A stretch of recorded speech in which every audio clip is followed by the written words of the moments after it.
Good morning friends, welcome to my channel. This video is all about a main disease caused in dogs, and also the cause and the prevention for this disease.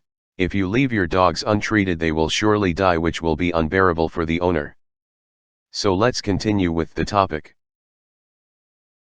So our today's topic is canine distemper. So now let's see what is canine distemper. So basically canine distemper is sometimes termed as footpad disease. It is a viral disease that affects a wide variety of mammal families. So now let's see the cause of canine distemper.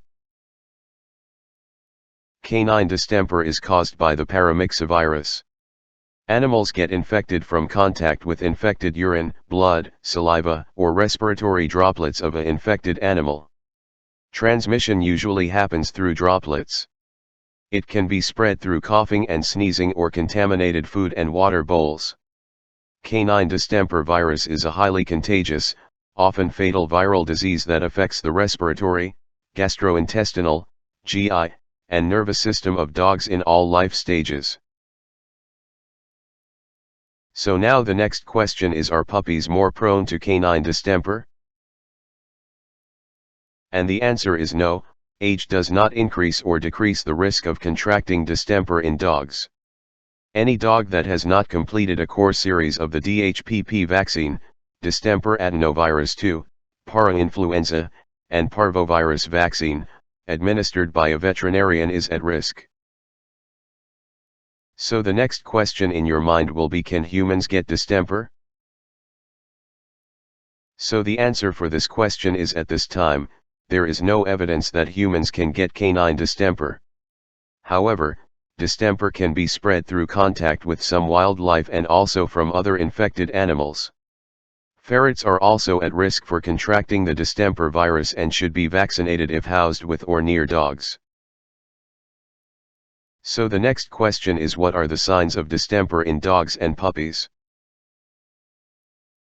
So answer for the question is, distemper in dogs usually presents as yellow to green colored eye discharge, followed by nasal discharge, coughing, depression, vomiting, eating less than usual.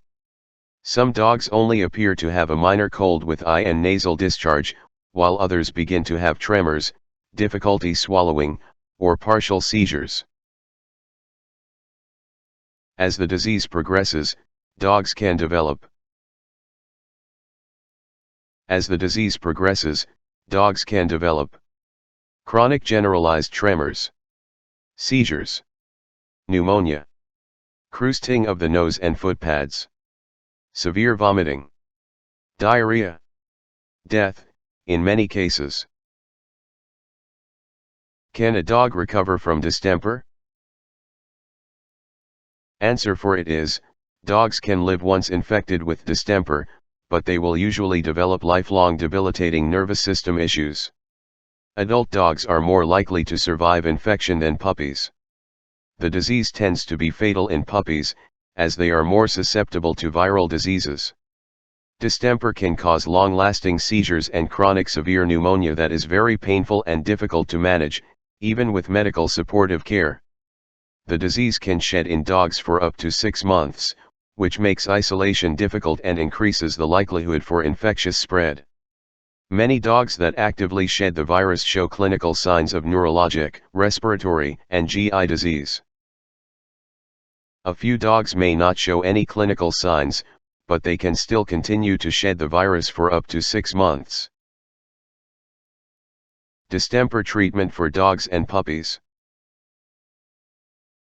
Positive cases of canine distemper virus require isolation from all other animals during the viral shedding period, along with hospitalization. Distemper treatment for dogs consists of supportive care of clinical signs and can vary depending on a dog's symptoms. The most common treatments are respiratory support for severe pneumonia. Many dogs have trouble breathing, pain during expiration and inhaling, and chronic coughing. Some of these symptoms can be life-threatening and may require oxygen therapy, antiviral medications, antibiotics, and hospitalization. Gastrointestinal support for severe diarrhea and vomiting. which can lead to dehydration. Canine distemper virus can weaken the immune system, causing secondary bacterial infections, septicemia, disseminated intravascular coagulation, DIC, and in some cases, death. Many cases require intravenous fluid therapy to prevent dehydration, anti-vomiting medications, antibiotics, probiotics, intravenous nutritional support, and gastrointestinal protectants. Neurological support for chronic seizures. These seizures can last several minutes, which can lead to irreversible brain damage and even death. These cases require hospitalization and monitoring along with anti-seizure medications. How do you prevent distemper in dogs? Proper vaccination for distemper is crucial because it's the only way to prevent this serious disease. Due to the fragile nature of the vaccine, it's important that a veterinarian perform these vaccinations to ensure quality control, safe handling, accounting for temperature-controlled shipping and storage, and proper administration. What are the side effects of the distemper vaccine in dogs? Vaccines mildly stimulate the immune system in order to work.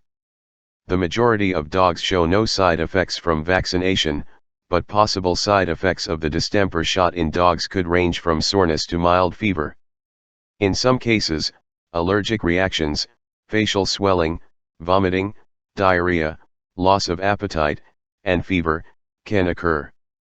Speak to your veterinarian about the risks involved with vaccinations.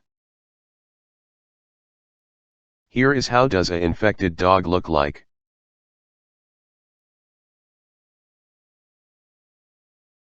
Test for canine distemper. For a viral canine distemper you can do conjunctival or nasal swab test. Prevention for canine distemper. Canine distemper is entirely preventable. There are several things you can do to prevent distemper in dogs. Make sure your puppy gets the full series of distemper vaccinations. Keep distemper vaccinations up to date throughout your dog's life and avoid any gaps in vaccinations. Keep your dog away from infected animals and wildlife. Vaccinate pets, ferrets for distemper. Be careful socializing your puppy or unvaccinated dogs, especially in areas where dogs congregate, like dog parks, classes, and doggy daycare. By following these steps, you can keep your dog safe from distemper. And this is the end of our today's video and hope this video will be useful for many people. Thank you for watching. And if you like this video, like, share, subscribe and also press the bell icon for future videos.